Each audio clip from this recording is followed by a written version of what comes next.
Mes chers compatriotes, hôtes étrangers qui vivaient parmi nous, au seuil du Nouvel An, je suis heureux de vous adresser mon message de vœux. L'année 2020 a été particulièrement éprouvante en raison des impacts sévères de la pandémie Covid-19. Je prie pour le repos de l'âme de nos morts et souhaite prompt rétablissement aux malades. Je renouvelle nos remerciements et notre gratitude à notre vaillant personnel de santé et à tous les services de l'État engagés sur le front risqué de la lutte anti-Covid-19. Je salue et encourage la communauté scolaire et universitaire qui assure avec dévouement la continuité des enseignements dans un contexte si difficile. Ce soir, mes pensées vont également à nos compatriotes ayant péri sur les routes de la migration irrégulière. Je renouvelle mes condoléances et ma compassion à leurs familles. L'État continuera de combattre fermement les réseaux mafieux qui s'enrichissent en faisant miroiter aux candidats à l'aventure les promesses d'un Eldorado illusoire. Mes chers compatriotes, dès l'apparition de la pandémie en mars, le gouvernement a déployé en urgence un important programme de résilience économique et sociale de 1 000 milliards de francs CFA, financé par le Fonds de riposte et de solidarité contre les effets de la Covid-19, Force Covid-19. Je remercie toutes les bonnes volontés et tous les partenaires qui y ont contribué. Ce programme nous a permis d'organiser immédiatement la riposte sanitaire et de maintenir la maladie sous contrôle sur l'ensemble du territoire national, notamment par l'aménagement et l'équipement de 52 centres de traitement des épidémies contre un seul au début de la pandémie. Le gouvernement travaille également à l'acquisition de vaccins dans le respect des règles d'éthique en la matière. Devant la recrudescence des cas positifs, des cas graves et des décès, je dois vous redire avec insistance, mes chers compatriotes, que notre combat n'est pas encore gagné et que notre salut dépendra du respect par tous des règles de prévention. La responsabilité de chacun est engagée dans la lutte pour la préservation de nos vies et de notre santé. Et l'État continuera de veiller sur l'application stricte des mesures d'ordre public. En outre, le gouvernement poursuit les efforts d'amélioration de notre système de santé.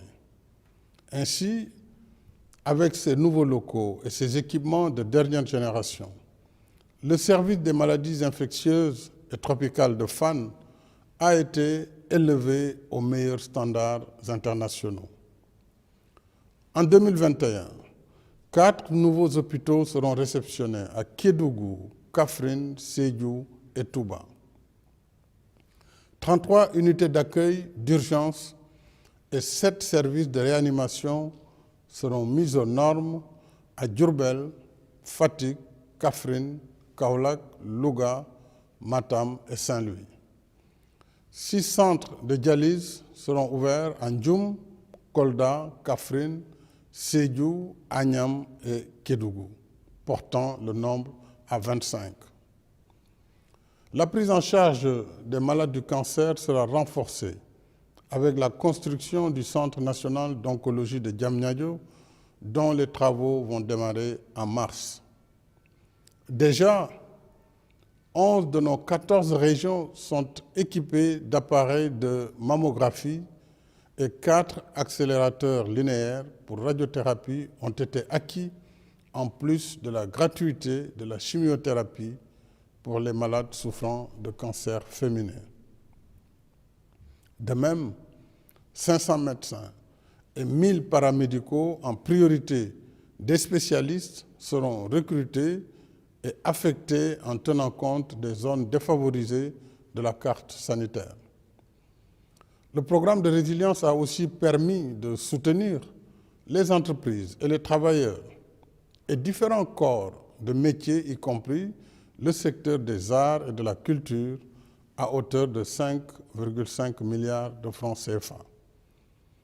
S'agissant du secteur touristique en particulier, un des plus durement affectés par la pandémie, il a bénéficié d'un crédit hôtelier d'un niveau jamais atteint de 50 milliards de francs CFA. De plus, les importants travaux de protection du littoral de Saly contre l'érosion côtière sur 7 km ont permis de sauver 17 hôtels, leurs emplois et d'autres activités de la zone liées au tourisme. 1 100 000 ménages, soit environ plus de la moitié de la population sénégalaise, ont reçu le soutien de l'État. Le gouvernement a également pris en charge les factures d'électricité des abonnés de la tranche sociale pour un bimestre, octroyé une aide financière à 126 724 membres de notre vaillante diaspora et facilité le rapatriement de 12 584 compatriotes. Nous déployons tous ces efforts dans un contexte de crise économique profonde qui continue d'affecter tous les pays, y compris les plus prospères. Notre taux de croissance, un des plus robustes de l'Afrique depuis plusieurs années, qui était projeté à 6,8% pour 2020, a drastiquement chuté. Mais nous rendons grâce à Dieu de nous avoir gratifiés d'un hivernage pluvieux qui nous évite la récession. Ainsi, à la faveur des prévisions météorologiques qui annonçaient une pluviométrie abondante, j'avais porté le budget de la campagne agricole 2020-2021 de 40 à 60 milliards de francs CFA, soit une hausse de 50% pour l'achat de matériel et intrants agricoles. Grâce à nos efforts, les récoltes de cette saison ont battu tous les records. C'est le cas notamment pour les céréales, riz, mil et maïs, avec 3 811 000 tonnes, couvrant ainsi 95% de nos besoins en céréales, et l'arachide avec 1 826 590 tonnes. En soutien à nos braves paysans, le prix plancher du kilogramme d'arachide a été relevé à 250 francs CFA contre 210 francs l'année dernière. La campagne de commercialisation connaît un franc succès. En même temps, il faudra assurer l'approvisionnement régulier de l'industrie huilière et la sécurisation des semences. En outre, l'aménagement des agropoles se poursuit. Les 443 fermes agricoles Natangé pour les jeunes occupent aujourd'hui plus de 30 500 acteurs, confortant l'agriculture ainsi que l'élevage et la pêche comme source nourricière et pourvoyeuse d'activités génératrices de revenus. L'emploi et l'auto-emploi des femmes et des jeunes restent une priorité élevée du gouvernement, parce que les femmes et les jeunes sont les forces motrices et le cœur battant de la nation. C'est pourquoi je tiens particulièrement à ce que tous les programmes qui leur sont dédiés soient toujours mis en œuvre dans l'équité territoriale, suivant des modalités souples, allégées et adaptées à leurs besoins. C'est ainsi qu'après 2 années de plein exercice, la délégation à l'entrepreneuriat rapide des femmes et des jeunes a pu soutenir 105 000 jeunes et femmes porteurs de projets dans des domaines aussi divers que l'artisanat, la pêche, l'agriculture, l'élevage, la transformation de produits locaux et le numérique, entre autres. Ces acquis probants, financés par l'État sur un budget initial de 30 milliards de francs CFA, nous ont valu la confiance des partenaires qui nous accompagnent désormais dans le cadre du programme d'appui et de valorisation des initiatives entrepreneuriales, PAVI, d'un montant de 74 milliards sur la période 2020-2022. Le PAVI, logé à la DER/FJ, permettra, entre autres, de financer plus de 14 000 initiatives entrepreneuriales, générer ou consolider environ 65 000 emplois directs et 89 000 emplois indirects, et former plus de 27 000 entrepreneurs. D'autres mécanismes sont aussi consacrés à l'entrepreneuriat, l'auto-emploi et la formation, comme le Fonds national de la microfinance, le programme Formation École Entreprise et les centres de formation professionnelle et technique, dont 15 seront réceptionnés en 2021. De même, pour soutenir l'employabilité des jeunes, l'intégralité des ressources tirées de la contribution forfaitaire à la charge de l'employeur sert à financer la filière de la formation professionnelle et de l'apprentissage au métier à travers le 3FPT. En outre, le démarrage en 2021 des travaux de construction du second parc industriel de Diamniadio sur 40 hectares ouvre de nouvelles opportunités d'investissement et de création d'emplois directs et indirects. Mes chers compatriotes, en dépit de la conjoncture économique difficile, nous poursuivons nos efforts de transformation structurelle de notre pays par la réalisation de projets d'infrastructures indispensables à notre marche vers l'émergence. Ainsi, grâce aux investissements massifs de ces dernières années, notre pays figure à présent dans le top 10 des meilleurs réseaux routiers et autoroutiers africains. En 2020, 9 projets routiers ont été achevés sur un linéaire de 425 km de routes revêtues avec leurs ouvrages connexes, ponts et autoponts, en plus des pistes rurales dont le réseau sera densifié dans le cadre de la seconde phase du PUDC. Aujourd'hui, notre pays compte 221 km d'autoroutes. En 2021, nous lancerons le chantier de l'autoroute Mbour-Fatick-Kaolack sur 100 km, suivi du projet d'autoroute Thiès-Tivaouane-Saint-Louis sur 167 km. Le chantier du bus rapide transit entre Guédiawaye et Dakar progresse et la VDN sera prolongée jusqu'à Diamniadio. S'agissant des infrastructures ferroviaires, le train express régional sera mis en service en 2021. Le deuxième tronçon sur l'axe Diamniadio-AIBD étant en phase avancée de préparation. Avec la réhabilitation du chemin de fer Dakar-Tambacounda qui débutera en 2021, nous ferons revivre et prospérer toutes les activités liées au transport de masse, des personnes et des biens par voie ferroviaire. Concernant les infrastructures portuaires, les travaux du port vraquier de Bargny-Sendou se poursuivent. Je suis également heureux d'annoncer qu'après 3 années de négociations, nous avons conclu avec notre partenaire stratégique les accords relatifs à la construction du méga-projet de port du futur à Ndayane sur 1200 hectares. Avec plus de 840 millions de dollars pour la première phase, c'est le plus important investissement privé de l'histoire du Sénégal pour réaliser le plus grand port multifonctionnel de l'Afrique de l'Ouest avec un tirant d'eau de 18 mètres. L'État sera actionnaire dans la société concessionnaire et il l'est désormais pour les autoroutes à péage.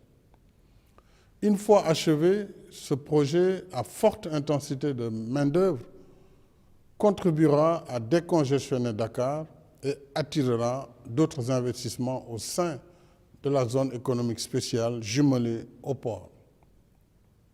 S'y ajoute que notre pays vient d'adhérer à l'initiative dite Passeport logistique mondial qui, en intensifiant considérablement le volume des activités de fret le projette dans le cercle restreint des plus grandes plateformes maritimes et logistiques mondiales. Sur le volet aéroportuaire, l'AIBD verra sa plateforme technique renforcée avec la construction d'un centre de maintenance aéronautique. Le programme de réhabilitation des aéroports régionaux a déjà commencé à Saint-Louis et se poursuivra en janvier à l'aéroport de Ourossogui-Matam. Ces chantiers et celui de Kaolack seront livrés en 2021, en même temps que vont démarrer les travaux pour Ziguinchor, Tambacounda et Kédougou, ainsi que les études pour les aéroports de Kolda, Sédhiou, Cap Skirring, Linguère, Podor, Bakel et Simenti. À terme, c'est tout le système du transport aérien national qui sera profondément révolutionné, offrant ainsi une mobilité aérienne jamais égalée sur l'étendue du territoire national. L'électricité est une autre priorité qui catalyse la dynamique d'émergence. Nous gardons intact l'objectif d'accès universel en 2025. Chaque village, chaque foyer du pays mérite d'être éclairé. C'est cela aussi le Sénégal pour tous. D'une puissance installée de 1249 MW en 2019, nous sommes passés à 1350 MW en 2020. Le programme d'installation de 50 000 lampadaires solaires étant achevé, nous lancerons en 2021 un nouveau programme de 100 000 lampadaires solaires pour couvrir l'ensemble des communes du Sénégal et un projet d'électrification solaire de 1000 villages qui s'ajoutera à celui en cours pour 300 villages. De même, le PUDC lancera un nouveau chantier d'électrification de 2000 villages qui bénéficiera à 433 144 habitants et augmentera ainsi de 11,36% le taux d'électrification rurale. Je me réjouis également de la signature en octobre dernier du contrat de construction d'une centrale électrique à gaz de 300 MW à capitaux entièrement sénégalais. Cette première de l'histoire du Sénégal dans ce domaine illustre de façon concrète l'application de la loi sur le contenu local pour l'exploitation future de nos ressources gazières et pétrolières. Mes chers compatriotes, avec un budget de 4 589 milliards de francs CFA contre 4 251 en 2020, 2021 devra être une année de relance de l'activité économique en dépit des aléas liés à la pandémie. C'est l'objet du plan d'action prioritaire, ajusté et accéléré, PAP 2A, issu du Conseil présidentiel du 21 septembre et du nouveau cadre juridique du partenariat public-privé. Le combat pour le développement se gagne d'abord par l'état d'esprit. Plus que jamais, nous devons rester d'attaque et garder le cap sur l'objectif d'émergence à l'horizon 2035, en reprenant avec confiance et détermination notre trajectoire de croissance. Cet objectif est à notre portée parce qu'il prend forme dans tout ce que nous sommes en train de faire, notamment la réalisation d'infrastructures, la quête de la souveraineté alimentaire, la transformation structurelle de l'économie, la formation de nos ressources humaines, la politique d'équité territoriale et d'inclusion pour l'accès de tous aux services sociaux de base. Voilà le chemin de l'émergence. Et sur la voie de l'émergence, il n'y a ni temps à perdre, ni force à disperser, ni intelligence à divertir. C'est pourquoi j'ai prescrit au gouvernement de rester dans le temps de l'action, qui signifie fast track, travail et résultats. Et c'est pourquoi je continuerai à dialoguer pour rassembler toutes nos forces et nos intelligences au service du destin national, notre cause commune. Car de tout temps, c'est dans l'unité et la stabilité qu'une nation qui aspire à l'émergence trouve la force qui féconde son progrès économique et social.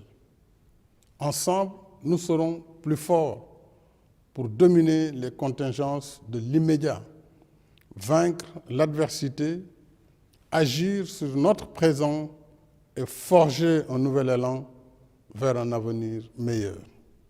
À chacune et chacun de vous, mes chers compatriotes, j'adresse mes vœux affectueux de bonne santé, de bien-être et de réussite. Que la paix, la sécurité et la stabilité continuent de régner sur notre cher Sénégal, afin qu'il poursuive sa marche résolue vers plus de prospérité dans l'unité et la fraternité. Bonsoir et déwénati.